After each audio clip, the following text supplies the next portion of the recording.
à tous, merci de nous rejoindre pour ce nouveau rendez-vous de l'actualité sur Canal Algérie. Voici les titres. Dans ce journal, retour sur la participation du chef de l'État au 18e sommet des non-alignés tenu à Bakou, la capitale de l'Azerbaïdjan. Le chef de l'État a eu une série d'entretiens en marge de ce sommet. Nous y reviendrons dans cette édition. Le général de corps d'armée Ahmed Gaïd Salah, vice-ministre de la Défense nationale, chef d'état-major de l'armée nationale populaire, effectuera demain une visite d'inspection et d'inauguration d'un établissement relevant du département transmission, système d'information et guerre électronique en première région militaire. Dans ce journal, un conseil interministériel tenu sous la présidence du Premier ministre Nourdine Bedoui à l'ordre du jour, le rôle de la recherche scientifique dans le développement économique. Présidentielle du 12 décembre prochain, le dernier délai pour le dépôt des dossiers de candidature expire ce soir à minuit. On reviendra sur les candidats qui ont confirmé leur participation à cette échéance.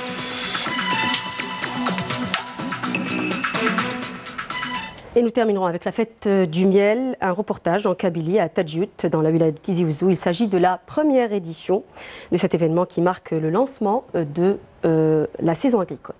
Donc je le disais à l'instant, en marge du 18e sommet du mouvement des non-alignés, le chef de l'État, Abdelkader Ben Salah, s'est entretenu à Bakou avec le président de la République d'Azerbaïdjan, Ilham Aliyev. Lors de cette rencontre, le président azerbaïdjanais a qualifié la visite de Abdelkader Ben Salah dans son pays d'historique, étant la première du genre pour un président algérien.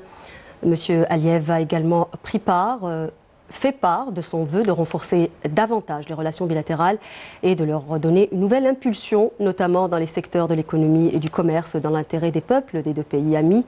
L'audience s'est déroulée en présence du ministre des Affaires étrangères, Sabri Boukadoum.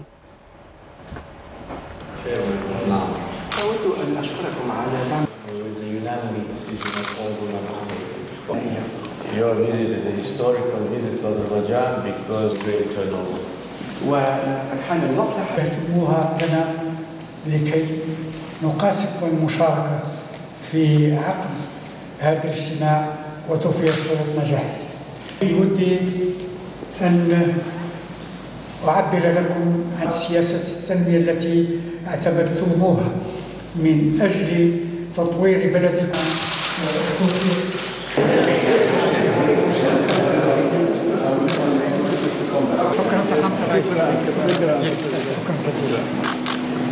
Le chef de l'État Abdelkader Ben Salah s'est entretenu par ailleurs avec le président du Conseil souverain du Soudan, Abdel Fattah al-Burhan, toujours en marge du 18e sommet du mouvement des non-alignés. Abdelkader Ben Salah et al-Burhan ont évoqué au cours de cette rencontre les questions d'intérêt commun et convenu de renforcer davantage les relations bilatérales. L'audience s'est déroulée en présence du ministre des Affaires étrangères, Sabri Boukadoum. Le chef de l'État, Abdelkader Ben Salah, s'est entretenu par ailleurs avec le vice-premier ministre des Affaires étrangères du Koweït, Cheikh Sabah Khalid Al-Hamid Al-Sabah. Les deux parties ont évoqué lors de cette rencontre les relations fraternelles qu'entretiennent les deux pays et leur renforcement, la situation dans le Golfe et les questions du monde arabe, notamment la situation prévalant en Palestine. L'audience s'est déroulée en présence du ministre des Affaires étrangères, Sabri Boukadoum.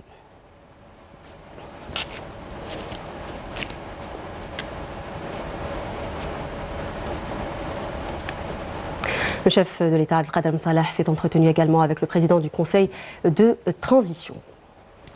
Et justement, les travaux du 18e sommet du mouvement des non-alignés, auxquels participait le chef de l'État, Abdelkader Ben Salah, ont été clôturés aujourd'hui. Les participants ont réitéré leur engagement au respect des principes de Bandung. Cette rencontre a été par ailleurs l'occasion pour l'Afrique du Sud et la Tanzanie d'exprimer leur soutien à la cause du Sahara occidental. C'est un sujet signé Abdelmajid Mkrassi. Les travaux du 18e sommet du mouvement des non-alignés ont pris fin aujourd'hui à Bakou en présence du chef de l'État Abdelkader Ben Salah.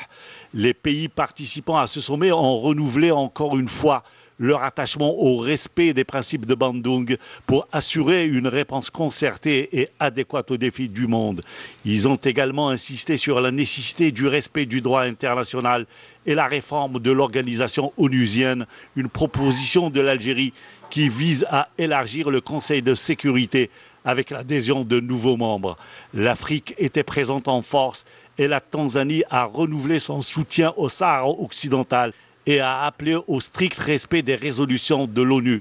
concernant ce conflit. The issue of self-determination for Western Sahara has entered a new direction with Morocco rejoining the African Union, and it is currently a member of the Peace and Security Council. Les pays du mouvement des non-alignés étaient également unanimes à se prononcer pour la poursuite de la lutte contre le fléau du terrorisme et la poursuite de la concertation et du dialogue dans tous les conflits actuels. Les travaux se sont achevés avec l'adoption de la déclaration de Bakou, dans laquelle les pays des non-alignés ont rappelé leur engagement au strict respect des principes de Bandung. Et le ministre des Affaires étrangères, Sabri Bourgadoum, était présent à ce 18e sommet du mouvement des non-alignés. Il revient dans cette déclaration sur le rôle et la participation de l'Algérie à cet événement. Écoutons-le.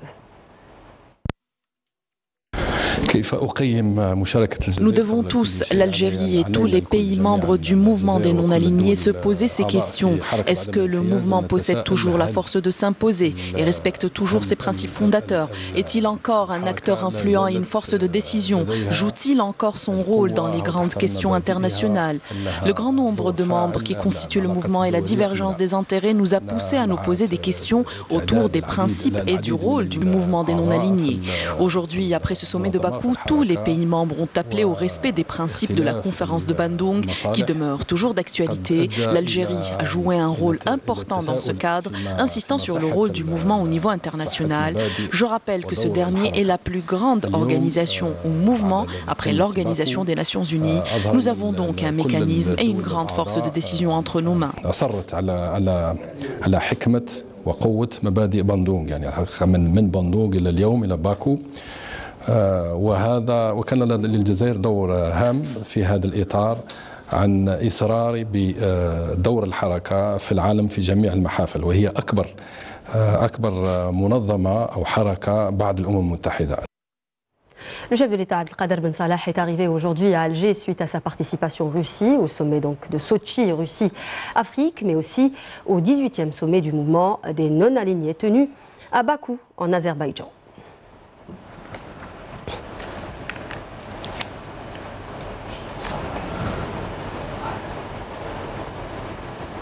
Clôture du sommet Russie-Afrique tenu à Sochi en Russie, un événement qui a ouvert une nouvelle page dans les relations entre Moscou et le continent africain. Les participants ont décidé de créer un mécanisme de partenariat par dialogue afin de coordonner le développement des relations russo-africaines sur plusieurs axes. La Russie, elle, prévoit de doubler les échanges commerciaux avec le continent pour les faire passer à 40 milliards de dollars. C'est un sujet signé Amel Bouarba. Le premier sommet Russie-Afrique de Sochi marque une nouvelle ère de coopération intensifiée, tant sur le plan politique qu'économique entre Moscou et le continent africain. Cet événement important, auquel plus d'une cinquantaine de pays africains, dont l'Algérie, représentée par le chef de l'État Abdelkader Ben Salah, ouvre en effet des perspectives prometteuses pour un partenariat fructueux à la faveur duquel le volume des échanges commerciaux est appelé à doubler d'ici les 5 ans à venir. Et pour ce faire, plusieurs décisions cruciales ont été prises par les participants. En effet, la déclaration finale qui a couronné 2 jours de travaux met en avant l'engagement des deux parties avec comme priorité créer un nouveau mécanisme de partenariat par dialogue afin de coordonner le développement des relations russo-africaines sur plusieurs axes. Il est ainsi prévu que des sommets de ce genre auront lieu tous les 3 ans tour à tour en Russie et dans un pays africain. Pendant la période entre les sommets, la Russie accueillera des consultations politiques annuelles entre ses ministres des Affaires étrangères et des États africains. S'agissant de la coopération politique, la Russie et les pays africains ont convenu à développer un dialogue équitable en tenant compte des intérêts communs avec la collaboration étroite des Nations Unies. Les deux parties se sont entendues pour coordonner leurs efforts dans le domaine de la réforme des Nations Unies, y compris son Conseil de sécurité. Autre recommandation, le soutien du principe de non-ingérence dans les affaires intérieures des États, le principe du règlement pacifique des différences, celui de l'égalité en droit et de l'autodétermination des peuples ont également été retenus. Dans le domaine de la sécurité, il a été convenu de favoriser le développement de la coopération pour relever les défis sécuritaires et faire face au terrorisme international sous toutes ses formes et manifestations, aussi bien l'extrémisme, la criminalité transnationale et le trafic illicite des stupéfiants. La Russie et les pays africains ont aussi décidé de poursuivre leur coopération étroite pour le règlement et la prévention des conflits en Afrique, dans le cadre de la réalisation de l'initiative de l'UA pour la cessation des hostilités en Afrique d'ici 2020. À ce propos, il est souligné que le principe des solutions africaines aux problèmes africains doit rester fondamental pour le règlement des conflits. D'autres recommandations pour le renforcement de la coopération économique et commerciale ont été adoptées, notamment dans le domaine énergétique. Dans ce contexte, la Russie et les pays africains ont décidé de mener une lutte commune contre le diktat politique et le chantage monétaire dans la coopération commerciale et économique mondiale. L'Algérie a été fortement présente à ce sommet à travers la participation du chef de l'État Abdelkader Ben Salah à la tête d'une importante délégation. De par le rôle primordial qu'elle joue sur l'échiquier international, l'Algérie figure en effet parmi les partenaires privilégiés de Moscou. Le président russe Vladimir Poutine a d'ailleurs souligné lors de ce sommet qu'il attachait une grande importance au développement du partenariat stratégique avec l'Algérie, qui est l'un de ses partenaires économiques principaux en Afrique et dans le monde arabe. Des échanges entre les deux pays destinés certainement à s'intensifier. Nous le disions en titre, le général de corps d'armée Ahmed Gaïd Salah, vice-ministre de la Défense nationale, chef d'état-major de l'armée nationale populaire, effectuera demain, dimanche 27 octobre, une visite d'inspection et d'inauguration d'un établissement relevant du département transmission, système d'information et guerre électronique en première région militaire.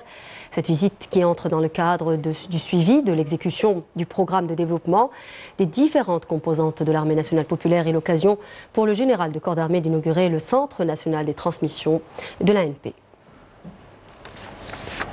Nous lisions également en titre, le Premier ministre Nourdine Bedoui a présidé aujourd'hui une réunion interministérielle consacrée à la question de la promotion de l'étude et du développement au sein des entreprises publiques économiques, et ce en présence du ministre de l'Intérieur et des ministres de l'Énergie, de l'Enseignement supérieur et de la Recherche scientifique, de la formation professionnelle, de l'industrie, de l'agriculture, des travaux publics, des transports du travail, de l'environnement et des secrétaires généraux des ministères des Finances, du Commerce, des Ressources en eau, du Tourisme, ainsi que le directeur général de la Recherche scientifique et du développement technologique au ministère de l'Enseignement supérieur et de la Recherche scientifique. Le Premier ministre a écouté un exposé détaillé présenté par le ministre de l'Enseignement supérieur et par plusieurs ministres axés sur les grandes compétences humaines et matérielles dont recèle l'Algérie en matière de recherche scientifique. Le Premier ministre a dans ce contexte déclaré que le gouvernement était conscient du fait que la recherche scientifique constituait la base du développement des entreprises économiques. Il a appelé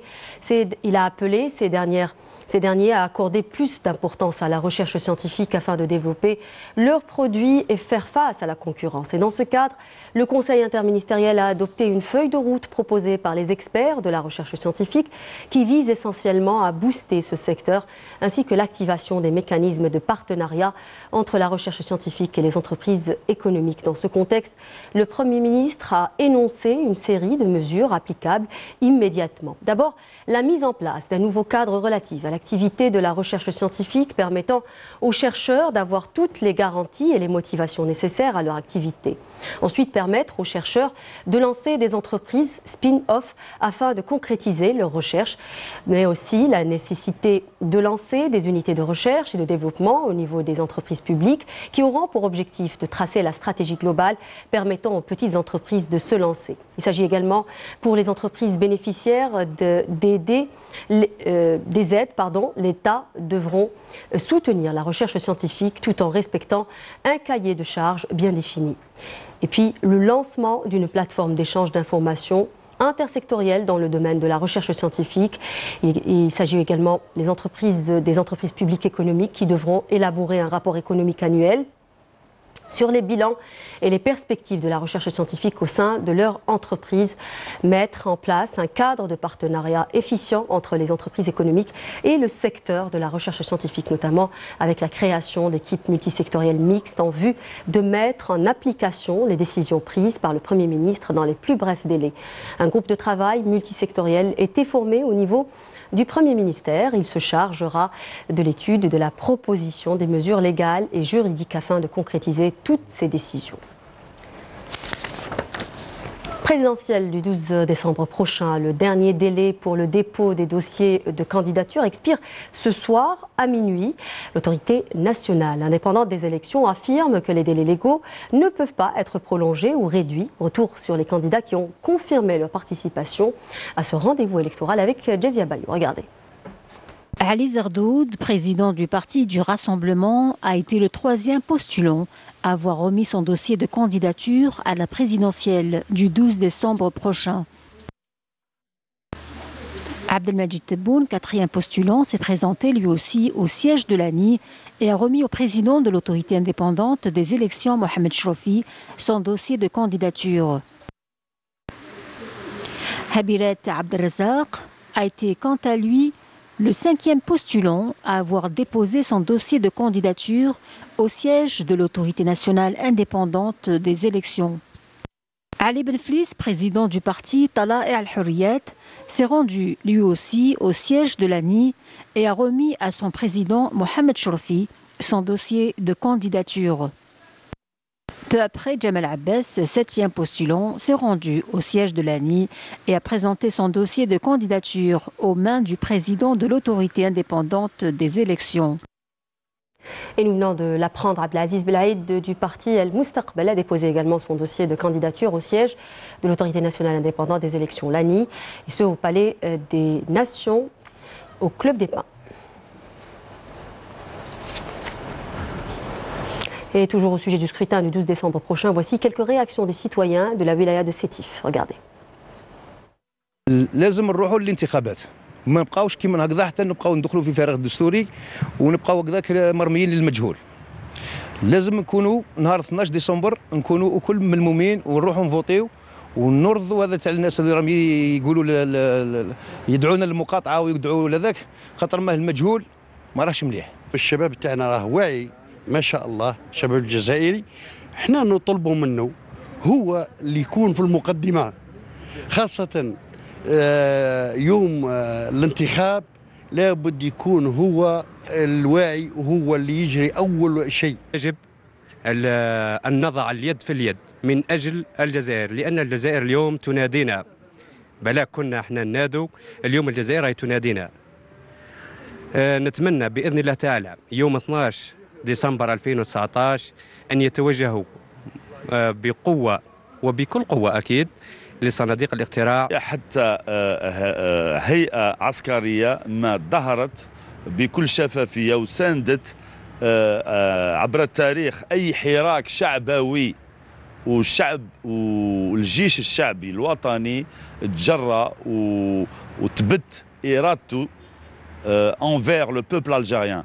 Donc c'est فرصة للشعب الجزائري avec maturité بوعي وطني وبالصيغة الوطنية باش يساند ويقف مع الجيش الشعبي الوطني. قيادة الجيش الوطني الشعبي وعلى رئيسها قايد صالح راهو يسير فيها بحكمة وعنده بصيرة ولازم نتبعوهم خاطر ما الشيء اللي راهم يشوفوه هما ويعرفوه هما ماش نعرفوه احنا.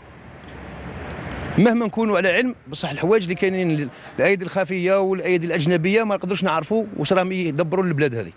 لازم ندعموهم ونمشيو معهم حتى نديروا رئيس جديد. نشكر الجيش الشعبي الوطني ولا رئاسته القايد صالح لمرافقه الشعب لتامين الشعب حتى الانتخابات. خذا موقف جبار وهذا اللي نشكروه عليه وخاصة اللي باه نوضح الأمور. الجيش الشعبي الوطني راه من الشعب وهما أولادنا وهما أبائنا وهما كل شيء وهو اللي راه يأمننا في البلاد. سي ان اونور ونقول له من مدينة سطيف واصل في هذا المنوال إن الله والمخلصين معكم. لمن الرسالة؟ الرسالة لمؤسسة الجيش. Le président directeur général du groupe Chourouq Ali Fodil, décédé jeudi dernier à l'âge de 63 ans, a été inhumé aujourd'hui au cimetière de Bir Belou à Bouira en présence d'un grand nombre de journalistes et des membres de la corporation ainsi que des membres de la famille du défunt. Plusieurs ministres ont également été présents, notamment le ministre de la Communication, le ministre des Affaires religieuses et des Waqf et le ministre de l'Agriculture. Ali Fodil a été victime il y a quelques jours d'une attaque cardiaque avant que son état de santé ne se dégrade et décède jeudi matin. Inna lillahi wa inna ilayhi raji'un.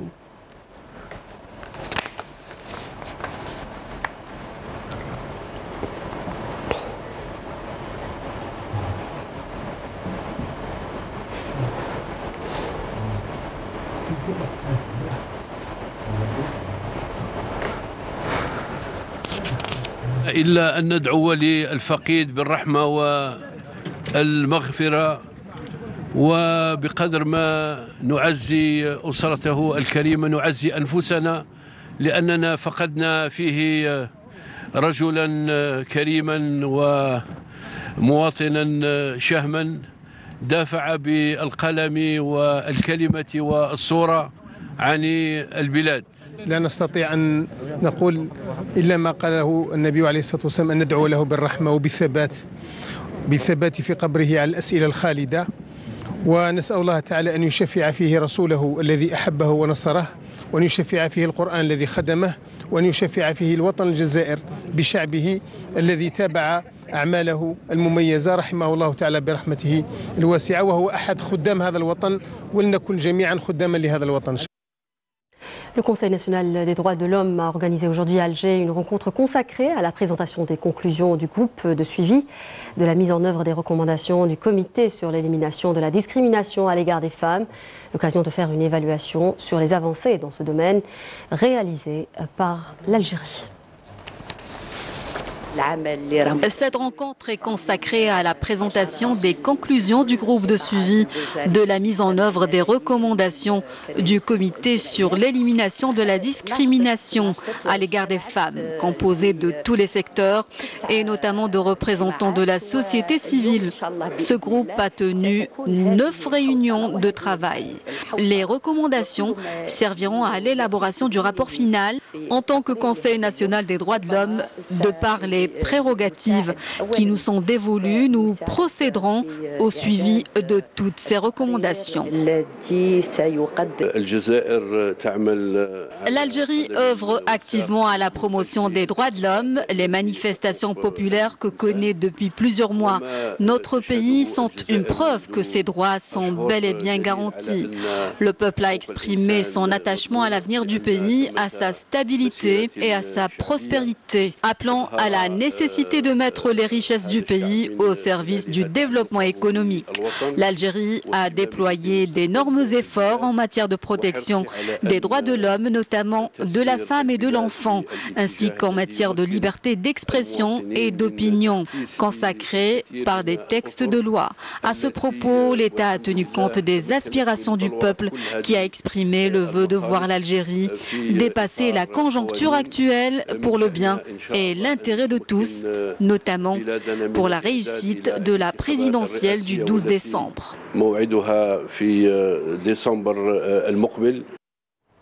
À Tamanrasset, lancement d'une première opération d'exportation de bitume vers le Niger, portant sur un volume global de 10 000 tonnes. L'opération lancée à partir du centre bitume de Tamanrasset, relevant de l'entreprise Naftal, s'étalera sur une année pour un montant de 6 millions d'euros, un prélude à d'autres actions d'exportation vers la région. Camélia Melal. La première phase d'une opération d'exportation de bitume a été lancée à partir de la wilaya de Tamanrasset. 10 000 tonnes de bitume ont été chargées par l'entreprise Naftal à destination du Niger. Nous allons mener notre première opération d'exportation de bitume en dehors des frontières algériennes vers le Niger. Cette opération, qui porte sur un volume de 10 000 tonnes pour un montant de 6 millions d'euros, entre dans le cadre de l'accompagnement d'un opérateur algérien chargé de la réalisation d'un projet de route au Niger au titre du parachèvement de la route transsaharienne. Cette opération, qui s'étalera sur une période d'une année pour un montant de 6 millions d'euros, prélude à d'autres actions d'exportation vers la région du Niger. Le but de cette opération est en premier lieu l'accompagnement d'une entreprise algérienne afin de réaliser son projet de route au Niger, mais aussi la promotion des produits Naftal afin de développer ses activités à l'export, notamment vers les pays du voisinage en Afrique. Toutes les dispositions nécessaires ont donc été prises pour assurer la bonne organisation de cette opération qui s'inscrit aussi dans le sillage d'une optimisation de l'exploitation de la route transsaharienne. Nous sommes aujourd'hui présents avec la Société nationale Naftal pour assister au bon déroulement de cette opération d'exportation de bitume, qui est une première du genre vers le Niger. Nous avons ainsi accordé toutes les facilitations pour mener à bien cette opération. Une initiative qui contribuera certainement au développement des échanges commerciaux avec les pays du voisinage en tant que marché naturel pour les entreprises algériennes, surtout que Naftal dispose de moyens logistiques lui permettant de satisfaire les besoins de cette région voisine en bitume. Les travaux relatifs au basculement du réseau de flux international sont programmés durant la période allant du samedi au vendredi prochain, a indiqué un communiqué d'Algérie Télécom, ajoutant que quelques perturbations sur le réseau Internet risquant d'être ressenties durant la nuit. Algérie Télécom souligne que les liaisons spécialisées ne sont pas concernées par cette maintenance, relevant qu'elle veille continuellement à assurer la qualité et la disponibilité de ses services envers sa clientèle. Et dans le cadre de la lutte antiterroriste et grâce aux efforts des forces de l'armée nationale populaire, un terroriste s'est rendu hier aux autorités militaires à Tamanrasset en 6e région militaire. Il s'agit du dénommé L'Arbi Ahmed Di Hamma, qui avait rallié les groupes terroristes en 2012. Le dit terroriste était en possession d'un pistolet mitrailleur de type Kalachnikov, de 4 chargeurs et 71 balles, selon le MDN. Ces résultats réitèrent encore une fois l'efficacité de l'approche adoptée par le haut commandement de l'armée nationale populaire pour venir à bout du fléau du terrorisme et faire régner la sécurité et la quiétude à travers tout le territoire national. Dans le cadre de la lutte contre la criminalité organisée, un détachement de l'armée nationale populaire a arrêté hier à Tamanrasset, à la 6e région militaire, 16 individus et saisi un véhicule tout-terrain de groupe électrogène, 2 marteaux-piqueurs ainsi que 250 sacs de mélange de pierre et d'or brut. Tandis qu'un autre détachement de l'ANP a découvert lors d'une opération de fouille et de recherche menée près de la bande frontalière à Borj-Badji Mourtar, à la 6e région militaire, 64 balles pour pistolets mitrailleurs de type Kalachnikov. Par ailleurs, les éléments de la gendarmerie nationale ont appréhendé, suite à des opérations distinctes à Adrar, à la 3e région militaire, Mila et Djidjel à la 5e région militaire, 5 personnes en possession de près de 39 000 unités de produits pyrotechniques et 3 fusils de chasse sans papier. Et je vous emmène à présent, comme annoncé précédemment dans les titres, en Kabylie, à Tadjidjout, dans la wilaya de Tizi Ouzou, où les abeilles et les apiculteurs vous invitent à les retrouver à la fête du miel. Il s'agit de la première édition de cet événement qui marque le lancement de la saison agricole. La fête réunit les villageois accompagnés d'artisans et d'agriculteurs régionaux qui proposent des animations et des dégustations. Les produits locaux sont à l'honneur. C'est un reportage signé Samia Boalo. Regardez.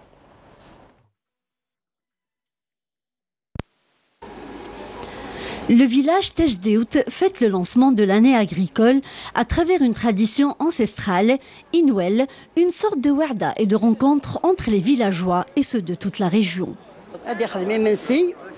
On prépare toujours du couscous comme symbole de partage et de la baraka. Tous les villageois s'entraident. C'est à partir de là qu'on peut commencer nos travaux agricoles. On organise chaque année cette warda pour se réunir et pour faire connaître notre village.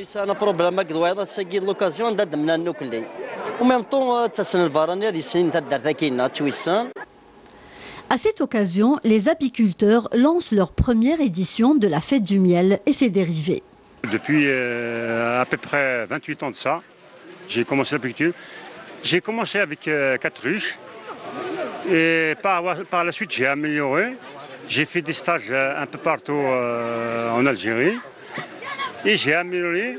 En les années 2000, l'État m'a aidé J'ai agrandi mon exploitation.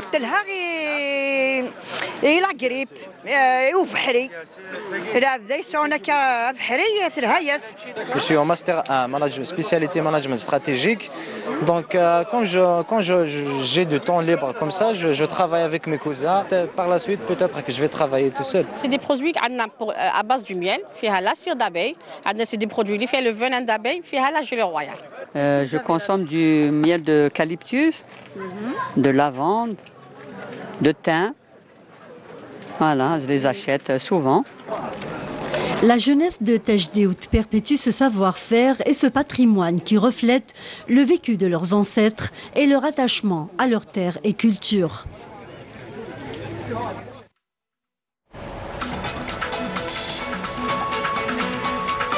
Et avec cette douceur, nous arrivons à la fin de ce journal. Merci de nous avoir prêté attention. N'oubliez pas de nous rejoindre sur les réseaux sociaux.